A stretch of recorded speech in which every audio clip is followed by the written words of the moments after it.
welcome back everybody to the Stanley Parable. My name as always is Maxwell, and today we're going to run through and get as many endings as we can in sort of a 15 to 20 minute time frame. So I'm going to make a series of videos because it seemed like you guys enjoyed the last one.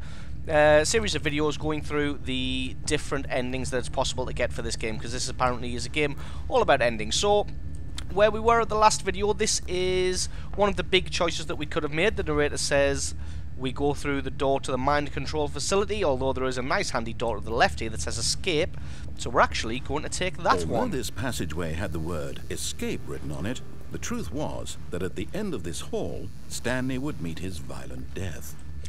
Okay, so the narrator doesn't really seem to think that there's The door behind him was not shut. Stanley still had every opportunity to turn around and get back on track. So we'll test At this point, Stanley was making a conscious, concerted effort to walk forward and willingly confront his death.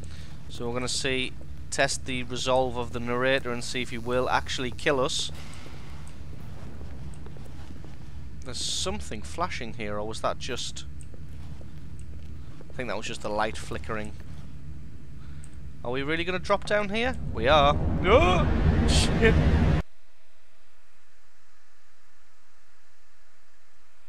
That sounded like a long fall. Oh my god. Well, that's interesting. As the machine whirred into motion and Stanley was inched closer and closer to his demise, he reflected that his life had been of no consequence whatsoever.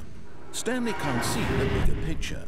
He doesn't know the real story, trapped forever in his narrow vision of what this world is. Perhaps his death was of no great loss, like plucking the eyeballs from a blind man. So he resigned and willingly accepted this violent end to his brief and shallow life. Get out! Oh my god!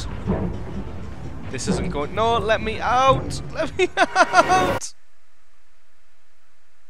Farewell, Stanley, cried the narrator, as Stanley was led helplessly into the enormous metal jaws. In a single visceral instant, Stanley was obliterated as the machine crushed every bone in his body, killing him instantly. Okay. Except I'm not dead. Well, this is a weird room. And yet it would be just a few minutes before Stanley would restart the game, back in his office, as alive as ever. What exactly did the narrator think he was going to accomplish? When every path you can walk has been created for you long in advance, death becomes meaningless, making life the same. Do you see now? Do you see that Stanley was already dead from the moment he hit start? Nature paintings, they're very nice. What's this? Stanley's computer. Office layout. This blueprint shows the office from the beginning of the game. The path that Stanley's office to the two doors was the first part of the game that was built. Sections have been added and altered throughout development, though the core layout remains almost identical to the first iteration. Okay, so that's the two doors. So it looks like this is some kind of weird museum to the Stanley Parable. I can't jump, so I can't get on top of it. So yeah, so this leads all the way around the corridor. The pacing of this opening section was important to get right. The corridor has been moved and altered to make sure the player reaches the two doors in a good time, which is here. The two doors. The set of two open doors was the very first concrete piece of the Stanley Parable's design. Once this room was created, the rest of the game emerged as an extension of it, an exploration of the contradiction this room posed. And what's this? Filing cabinets. Just filing cabinets. Office computers with some solitaire. Let's just switch these off. Employee database. No, we'll just switch you off. Save some power. Got a desk. The office. The doors apparently don't work. Not that they would really lead anywhere. Button sounds. A selection of the sounds used throughout the game when buttons are pressed. Each sound is a mix of a keyboard stroke and a synthesized tone.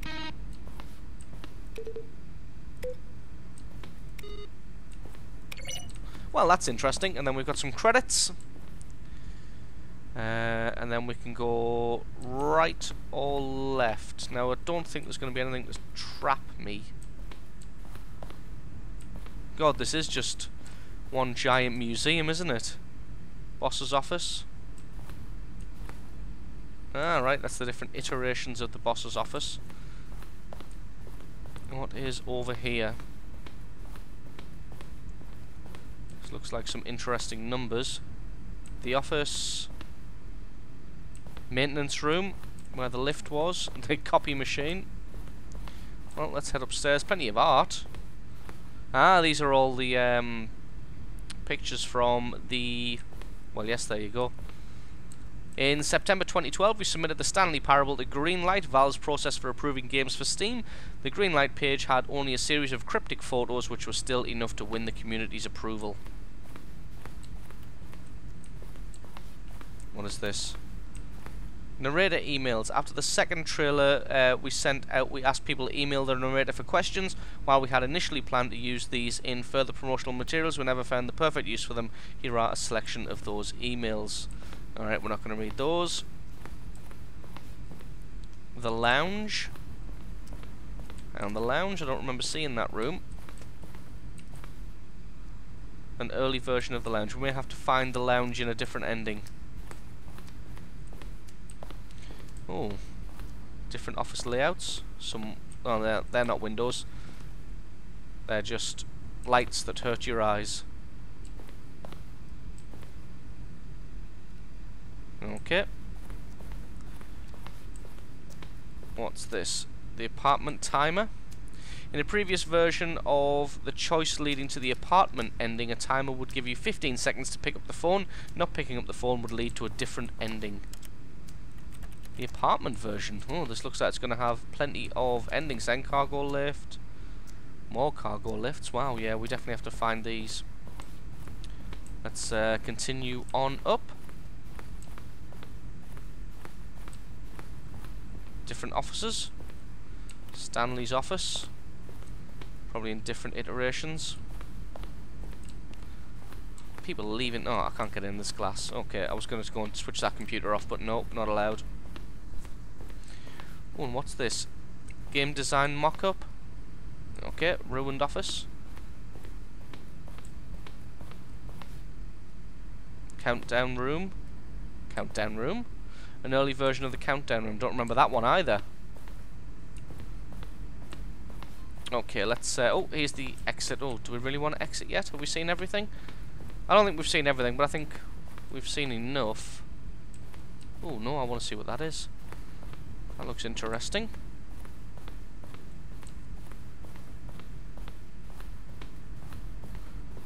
Underground, the mind control facility, yes, we saw that. And what's this? Narrator outtakes.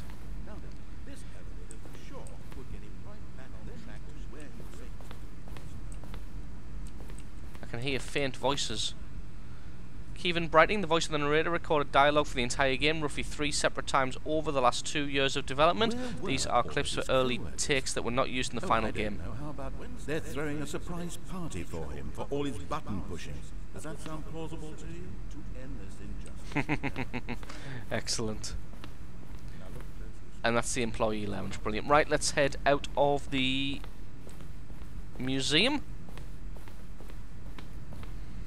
See if we can continue this this story along. Oh, the freedom ending. That's the one that we've already had. Oh, look at these two. How they wish to destroy one another. How they wish to control one another. How they both wish to be free. Do I just switch it off? Apparently that just ends the game. Oh no, there we go. Can you see how much they need one another? No, perhaps not. Sometimes these things cannot be seen. But listen to me. Oh no, we're right back here. You can stop the program before they both fail. Push escape and press quit. There's Really? no other way to beat this game. As long as you move forward, you'll be walking someone else's path. Stop now and it'll be your only true choice. Oh no! Whatever you do, choose it. Don't let time choose for you. Don't let... Oh, do I hit quit? I don't know what to do. Is it really going to kill me? Time. Yes, apparently it is going to kill me.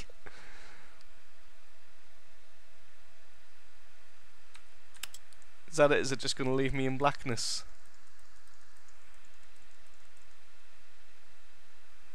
Well, apparently it is. The death ending, ladies and gentlemen. The end is never the end. How prophetic. Right, so we'll fly through this as quickly as possible, and what could it mean? Stanley decided to go to the meeting room. We'll go ahead Perhaps he had simply missed a memo. pick the right-hand door again. But I remember it told us to go upstairs to see our boss. So I think it's probably going to be a good idea to go left instead. He entered the door on Not his left. Just knew what the narrator was going to say, so I said it instead. If we head down, yet there was not a single person here either. Feeling a wave of disbelief, Stanley decided to go up to his boss's office. Coming to the staircase, we're gonna go Stanley down. walked upstairs to his boss's office. And we're going to see where this one leads. Anything under the stairs? Always got to check under the stairs, just in case. So this one leads to a parking garage with a car. He considered the possibility of facing his boss. Admitting he had left his post during work hours, he might be fired for that. And in such a competitive economy, why had he taken that risk? All because he believed everyone had vanished. His boss would think he was crazy. And then something occurred to Stanley. Maybe, he thought to himself, maybe I am crazy. All of my co-workers blinking mysteriously out of existence in a single moment Haven't we for been no here before? reason at all. None of it made any logical sense. And as Stanley pondered this, he began to make other strange observations. For example, why couldn't he see his feet when he looked down? Why did doors close automatically behind him wherever he went? And for that matter, these rooms were starting to look pretty familiar. They are looking Were they damn simply familiar. repeating? The hell is going Stanley on? said to himself, this is all too strange. This No, can't be real. let me And out at of last, here. he came to the conclusion that had been on the tip of his tongue. He just hadn't found the words. I don't like it. I'm dreaming, he yelled. This is all a dream. Oh, what a relief Stanley felt to have finally found an answer, an explanation. His co-workers weren't actually gone. He wasn't going to lose his job. He wasn't crazy after all. And he thought to himself, I suppose I'll wake up soon. I'll have to go back to my boring real-life job pushing buttons. I may as well enjoy this while I'm still lucid. So, he imagined himself flying and began to gently float above the ground. Nope. Then he imagined himself soaring through space on a magical starfield, and it too appeared. It was so much fun, and Stanley marveled that he had still not woken up. How was he remaining so lucid?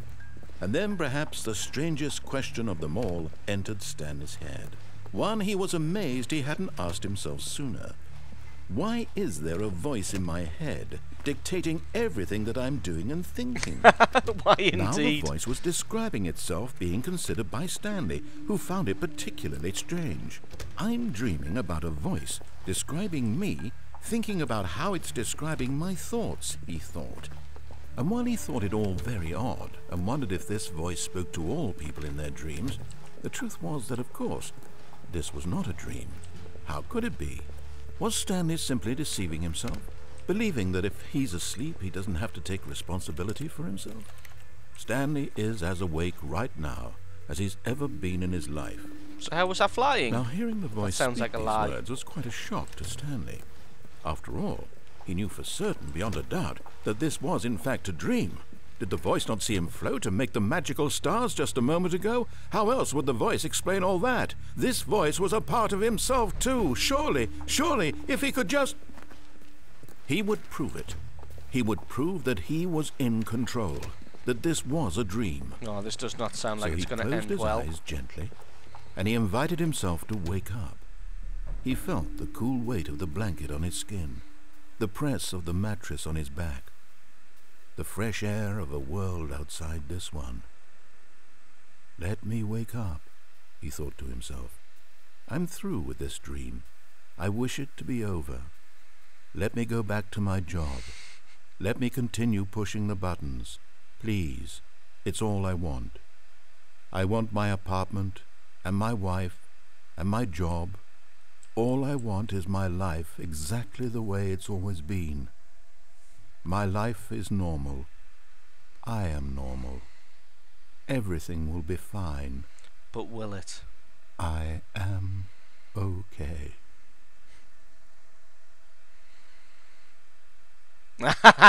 We're still exactly where we were. God fucking Stanley damn it. began screaming. Please, someone, wake me up. My name is Stanley. I have a boss. I have an office. I am real. Please, just someone tell me I am real. I must be real. I must be. Can anyone hear my voice? Who am I? Who am I? And everything went black. Well, that was sudden. I think I may have just had an aneurysm. This is the story of a woman named Mariella. What? Mariella woke up on a day like any other. She arose, got dressed, gathered her belongings, and walked to her place of work. But on this particular day, her walk was interrupted by the body of a man who had stumbled through town talking and screaming to himself, and then collapsed dead on the sidewalk. And although she would soon turn to go call for an ambulance, for just a few brief moments she considered the strange man. He was obviously crazy. This much she knew. Everyone knows what crazy people look like. And in that moment, she thought to herself how lucky she was to be normal. I am sane. I am in control of my mind. I know what is real and what isn't. It was comforting to think this, and in a certain way, seeing this man made her feel better. But then she remembered the meeting she had scheduled for that day, the very important people whose impressions of her would affect her career, and by extension, the rest of her life. She had no time for this, so it was only a moment that she stood there, staring down at the body. And then she turned and ran. Well, that's vaguely depressing. So I just died.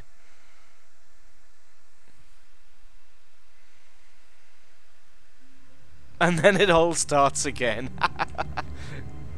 God damn you, can I not turn my computer off? No, apparently I can't. Well, that's going to be it for part 1 of the Stanley Parable, all endings. Thank you very much for watching, everybody. Don't forget, if you enjoyed this video, leave me a like or favourite, stick a comment in the comment section below, letting me know if you know of any secrets that I may have missed. Join me in part 2, where we are most certainly going to be going right at the door instead of left this time. So thanks very much for watching, everybody. I have been Maxwell, and I will catch you next time.